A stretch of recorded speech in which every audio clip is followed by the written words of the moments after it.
ಬೆಂಗಳೂರಲ್ಲಿ ಬಂದಾಗಲೂ ಕೂಡ ನನ್ನ ಕಚೇರಿ ಎಲ್ಲರಿಗೂ ಕೂಡ ತೆರೆದಿಟ್ಟು ಯಾರಿಗೂ ಕೂಡ ಬರ್ಬೋದು, ಮಾತಾಡ್ಬೋದು. ನನ್ನಿಂದ ಆಗುವಂಥ ಕೆಲಸ ಬಹುತೇಕ ಯಾಕೆ ಬರ್ತಾರೆ, ಒಂದು ಫೋಟೋ ತೆಗಿಲಿಕ್ಕೆ ಬರ್ತಾರೆ. ಕೆಲವು ಅವರಿಗೊಂದು ಕಾಲ್ ಮಾಡಿ, ಇವರಿಗೊಂದು ಕಾಲ್ ಮಾಡಿ ಅಂತ ಬಂದಾಗ ನಾನು ನನ್ನ ಪ್ರಯತ್ನ ಕಾಲ್ ಮಾಡ್ತೇನೆ, ಲೆಟ್ರ್ ಕೊಡ್ತೇನೆ. ಇದರಲ್ಲಿ ಕೆಲಸ ಆದರೆ ಆಗ್ತದೆ ಅವ್ರದ್ದು ಇದರಲ್ಲಿ. ಅದು ಅವ್ರಿಗೊಂದು ಸಮಾಧಾನ, ನಮಗೊಂದು ಸಮಾಧಾನ. ಅದಕ್ಕೆ ನಾನು ಪ್ರೋಟೋಕಾಲ್ ನನ್ನ ಅಡ್ಡ ಬರಲಿಕ್ಕೆ ನಾನು ಬಿಡಲಿಲ್ಲ. ನನ್ನ ಮತ್ತು ಜನರ ಮಧ್ಯೆ ಯಾವುದೇ ಶಿಷ್ಟಾಚಾರ ಇರಲಿ ಅಥವಾ ನಾನು ಸ್ಪೀಕರ್ ಅವರು ನಾನು ಇದರಲ್ಲಿ ಇರಬಾರ್ದು ಅಂತ ಅದು ನಾನು ನೋಡಲಿಲ್ಲ. ನನಗೆ ಫಸ್ಟ್ ಜನರ ಕೆಲಸ ಫಸ್ಟ್ ಆದ್ಯತೆ, ಸೆಕೆಂಡ್ ನನ್ನ ಪೊಸಿಷನ್ಗೆ ಎರಡನೇ ಆದ್ಯತೆ, ಮೊದಲ ಆದ್ಯತೆ ಅಲ್ಲ. ಮೊದಲ ಸಲ ಸದನವನ್ನ ಒಂದು ಶಾಲೆ ರೀತಿ ಹ್ಯಾಂಡ್ಲ್ ಮಾಡಿದಂಥ ಸ್ಪೀಕರ್ ನೀವು. ಸೊ ಆ ಕಾನ್ಸೆಪ್ಟ್ ಹೆಂಗೆ ಬಂತು ನಿಮಗೆ ಅಂತ? ಈ ಅಟೆಂಡೆನ್ಸ್ ಕೂಗುವಂಥದ್ದು ಇರ್ಬೋದು. ಈಗ ನೀವು ಅಟೆಂಡೆನ್ಸ್ ಈಗ ನೀವು ಆಡಳಿತ ಪಕ್ಷದಲ್ಲಿ ಯಾರನ್ನಾದ್ರೂ ಕರಿತಾ ಇದ್ರೆ ವಿರೋಧ ಪಕ್ಷದವರು ಬಂದಿಲ್ಲ ಅಂತ ಹೇಳೋದು, ಇಲ್ಲ ಅಂತ ಹೇಳೋದು. ಸೊ ಆ ಕಾನ್ಸೆಪ್ಟ್ ಹೇಗೆ ಸರ್ ಬಂದಿದ್ದು ನಿಮಗೆ? ನಾನು ಯಾವ ಹೇಳ್ತಿದ್ದೆ, ಸದುದ್ದೇಶದಿಂದ ನಾವು ಏನಾದರೂ ತೀರ್ಮಾನ ಮಾಡಿ ಮುಂದೆ ಹೋದರೆ ಅದು ಆಟೋಮೆಟಿಕ್ ಯಶಸ್ವಿ ಆಗ್ತಾ ಬರ್ತದೆ ಅಂತ ಹೇಳಿಕೊಂಡು. ಸೊ ಅದೇ ರೀತಿ ಅಲ್ಲಿಂದ ಆಗಿ ಬಂದದ್ದು. ಅದು ಪ್ಲ್ಯಾನ್ ಮಾಡಿ ಯೋಚನೆ ಮಾಡಿದ ಅದು ಆಗುದಿಲ್ಲ. ಬೆಳಗಾವಿ ಸದನ ಎಲ್ಲ ಆದಾಗ ಕರೆಕ್ಟ್ ಟೈಮಿಗೆ ಬಂದಿರಬೇಕು. ಎಷ್ಟೋ ಶಾಸಕರು ಬರೋದೇ ಇಲ್ಲ, ಸಚಿವರುಗಳು ಬಂದಿರೋದಿಲ್ಲ. ಸೊ ನೀವು ಅದನ್ನೆಲ್ಲ ಒಬ್ಬೊಬ್ರದ್ದು ಹೆಸರು ಹೇಳ್ತಾ ಕ್ವೆಶ್ಚನ್ ಮಾಡ್ತಾ ಇದ್ರಿ, ನೀವು ಟೈಮಿಗೆ ಸರಿಯಾಗಿ ಬರಲ್ಲ ನೀವು ಯಾಕೆ ಅಂತೆಲ್ಲ ಹೇಳಿ. ಸೊ ಅದೆಲ್ಲ ಹೇಗೆ ಸರ್? ಅಂದರೆ ಅಷ್ಟೊಂದು ಅನ್ಬಯಾಸ್ಡ್ ಆಗಿ ಇರಲಿಕ್ಕೆ ಸಾಧ್ಯನಾ? ನಾನು ನೋಡಿದ ಮಟ್ಟಿಗೆ ಯಾವಾಗ ನಾವು ಅನ್ಬಯಾಸ್ಡ್ ಆಗಿದ್ದೇವೆ ಆಗ ಜನ ಇಷ್ಟಪಡ್ತಾರೆ. ನೀವು ಒಬ್ಬ ತಪ್ಪು ಮಾಡಿ ನಿಮ್ಮ ಹತ್ರ ಬಂದಾಗ ನೀವು ಮಾಡೋದು ಸರಿಯಲ್ಲ, ನೀವು ತಪ್ಪಂತ ಅವ್ನು ನೇರವಾಗಿ ಹೇಳಿದ್ರೆ ಅವನದನ್ನು ಇಷ್ಟಪಡ್ತಾನೆ.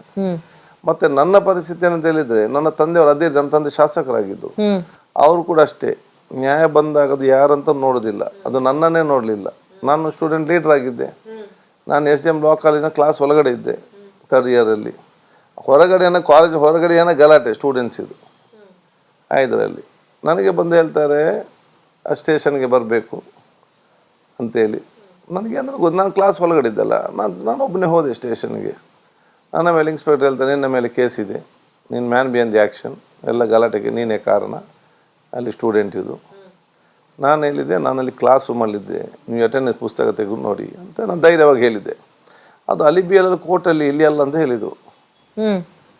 ಹಾಗೆ ಮೊಬೈಲೆಲ್ಲ ಇಲ್ಲ ಅಲ್ಲ. ಹೌದು. ಮತ್ತೆ ತಂದೆಗೆ ಫೋನ್ ಮಾಡಿದರು. ನಾನೇನು ಸ್ವಲ್ಪ ಸಮಾಧಾನ ಆಗ್ಬೋದು, ಸಮಾಧಾನ ಇಲ್ಲ, ನಾನು ತಪ್ಪಿರಲಿಲ್ಲ. ತಂದೆಗೆ ಹತ್ರ ಹೇಳಿದರು, ಈ ರೀತಿ ಆಗಿದ್ದು. ತಂದೆ ಅವರು ಏನು ಕೇಳಿಲ್ಲ, ಅವ್ನು ಬಿಡಬೇಡ 4 ಬಾರಿಸಿ ಅಂತ ಹೇಳಿದರು. ನನಗೆ ಫೋನ್ ಇಟ್ಟು 4 ಲಾಠಿ ಎಲ್ಲ ಪೆಟ್ಟು ತಿಂದೆ ನಾವು ಧರ್ಮಕ್ಕೆ ಇದರಲ್ಲಿ. ಸೊ ಅದು ನಮ್ಗೆ ಅದೇ ರೀತಿ ಬಂದಿದೆ. ಸೊ ಆದ ಕಾರಣ ತಂದೆ ಅವತ್ತು ಅಷ್ಟು ಸ್ಟ್ರಿಕ್ಟಾಗಿ ಜೋರಾಗಿ ಇದ್ದ ಕಾರಣ ನಾವು ಕೂಡ ಸ್ವಲ್ಪ ಕರೆಕ್ಟ್ ದಾರಿಯಲ್ಲಿರುವಂಥ ಅವಕಾಶ ಆಗ್ತದೆ. ಅದಕ್ಕೆ ನಾವು ನ್ಯಾಯಯುತವಾಗಿದ್ದರೆ ಅದನ್ನೆಲ್ಲರೂ ಕೂಡ ಮೆಚ್ತಾರೆ. ಮತ್ತು ಅನ್ಯಾಯವಾಗೋದು ಯಾರಿಗೂ ಕೂಡ ಬೇಡ. ಸರ್, ಇತ್ತೀಚೆಗೆ ವಿಶೇಷ ಅಧಿವೇಶನವನ್ನ ಕರೆದ್ರು. VBG ರಾಮ್ಜಿ ಇದ್ರ ಬಗ್ಗೆ ಮಾತಾಡಬೇಕು ಅಂತ ಹೇಳಿ ಒಂದು ಸ್ಪೆಷಲ್ ಸೆಷನ್ ಕೂಡ ಆಯಿತು. ನೀವು ಸಂದರ್ಭದಲ್ಲಿ ಪ್ರದೀಪ್ ಈಶ್ವರ್ಗೆ ಹೇಳಿದಂಥ ಮಾತಿದೆಯಲ್ಲ ಸರ್, ನಿನ್ನ ಕೈಗೆ ಒಂದು ಕಬ್ಬಣ ಕೊಡಬೇಕು ಕೂತ್ಕೋ ಅಂತ ಹೇಳಿ, ಅದು ಸರ್ ನಿಮ್ಗೆ ಎಷ್ಟು ಇಮ್ಯಾಜಿನೇಷನ್ ಇದೆ ಇಲ್ವೋ ಗೊತ್ತಿಲ್ಲ, ಅದು ತುಂಬಾ ಟ್ರೋಲ್ ಆಯಿತು. ಈವನ್ ಇವತ್ತಿಗೂ ಟ್ರೋಲ್ ಆಗ್ತಾನೆ ಇದೆ. ಸೊ ಅಂದರೆ ಆ ಥರದ್ದು ಮಾತು ಒಬ್ಬ ಅಂದರೆ ಸ್ಪೀಕರ್ ಅಂದರೆ ಈಗ ನಾವೆಲ್ಲ ಹೇಗೆ ತಿಳ್ಕೊಂಡಿರ್ತೀವಿ ಅಂದರೆ ಜನ ಹೇಗೆ ಬಹಳ ಗಾಂಭೀರ್ಯವಾಗಿರ್ತಾರೆ ಆ್ಯಂಡ್ ನಗೋದಿಲ್ಲ, ತುಂಬ ಸ್ಟ್ರಿಕ್ಟ್ ಅನ್ನೋ ಒಂದು ಕಾನ್ಸೆಪ್ಟು.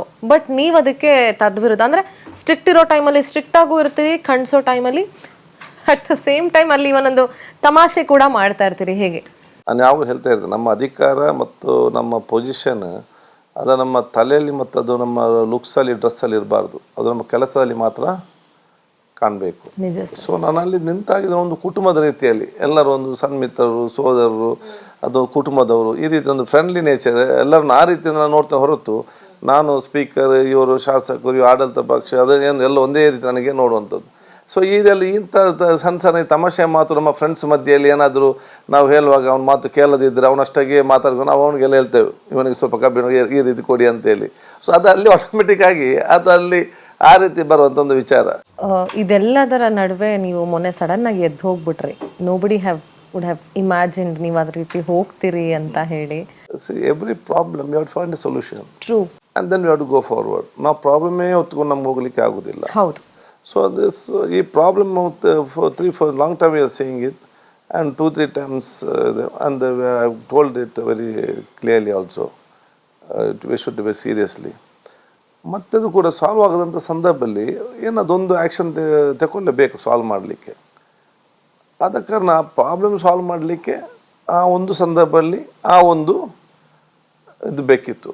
ಸಭಾಧ್ಯಕ್ಷರ ಸ್ಥಾನದ ಗತ್ತೇನು, ಅದರ ಸ್ಟ್ರೆಂತ್ ಏನು ಅನ್ನೋದನ್ನ ಖಾದರ್ ಸರ್ ತೋರಿಸ್ಕೊಟ್ರು ಅಂತ ಹೇಳಿ ಇಡೀ ಸಾರ್ವಜನಿಕ ವಲಯದಲ್ಲಿ ರಾಜಕೀಯ ಪಕ್ಷಗಳು ಬಿಟ್ಬಿಡಿ ಸರ್, ಪಬ್ಲಿಕ್ ಒಪಿನಿಯನ್ ಕ್ರಿಯೇಟ್ ಆಗ್ತಾ ಇದೆ ಅದ್ರ ಬಗ್ಗೆ. ಸಭಾಧ್ಯಕ್ಷರ ಸ್ಥಾನ ತೋರಿಸ್ಕೊಟ್ರು ಅವರು ಅಂತ ಹೇಳಿ ಆ ರೀತಿ ಹೋಗಿದ್ದಿರ್ಬೋದು. ಅಂದರೆ ಅದ್ರ ಇಂಪ್ಯಾಕ್ಟು ನೆಕ್ಸ್ಟ್ ಡೇ ಇಂದ ಎಲ್ಲ ಅಫಿಷಿಯಲ್ಸು ಪ್ರೆಸೆಂಟ್ ಇದ್ರು, ಅನೇಕ ಪ್ರಶ್ನೆಗಳಿಗೂ ಉತ್ತರ ಸಿಕ್ತು, ಎಲ್ಲವೂ ಆಯಿತು. ಏನು ಹೇಳ್ತೀರಿ ಸರ್ ವ್ಯವಸ್ಥೆಯನ್ನು ಸರಿ ಮಾಡುವ ನಿಟ್ಟಿನಲ್ಲಿ? ಯಾವುದೇ ಒಂದು ವಿಚಾರ ನಾವು ಸಮಸ್ಯೆಗೆ ರಾಜಕೀಯ ರಹಿತವಾಗಿ ಪರಿಹಾರ ಕಾಣಲಿಕ್ಕೆ ಹೋದಾಗ ಎಲ್ಲ ಕೂಡ ಯಶಸ್ವಿ ಆಗ್ತದೆ. ನನ್ನಲ್ಲಿ ಉದ್ದೇಶ ಯಾವುದು ಕೂಡ ಇರಲಿಲ್ಲ, ಈ ಒಂದು ಸಮಸ್ಯೆಗೆ ಒಂದು ಪರಿಹಾರ ಕಾಣಬೇಕು. ಪರಿಹಾರ ಕಾಣಬೇಕು, ಇದೇ ಒಂದು ನನಗೆ ಈಗ ಇರುತ್ತೆ ಕಾಣುವಂಥ ಪರಿಸ್ಥಿತಿ. ಯಾಕೆ ನಾನು ಕಳೆದ ಒಂದು ವಾರದ ಕಂಟಿನ್ಯೂಸ್ ಆಗಿ ನಾನು ಅದನ್ನು ರಿಕ್ವೆಸ್ಟ್ ಮಾಡ್ತಾ ಇದ್ದೆ, ಹೇಳಿದ್ದೇನೆ ಈ ಪರಿಹಾರ ಕಾಣಬೇಕಾದ್ರೆ ಇದೇ ಒಂದು ಅಂತೇಳಿ ಆ ರೀತಿ only find a solution to the problem. ಸ್ವಲ್ಪ ಹೊತ್ತಾದ್ಮೇಲೆ ನೀವು ಕನ್ವಿನ್ಸ್ ಆಗ್ತೀರಿ.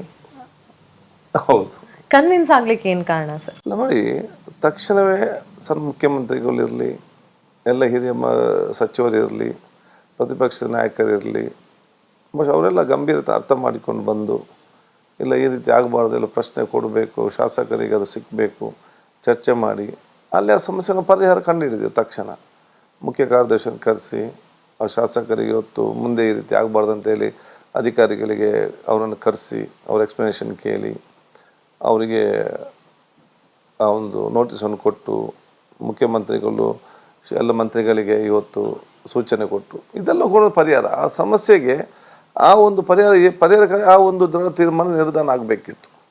ಆದಾಗ ನಾವೊಂದು ನಿರ್ಧಾರದಿಂದಾಗಿ ಇದೆಲ್ಲ ಪರಿಹಾರ ಸಿಕ್ಕಲಿಕ್ಕೆ ಆಯಿತು.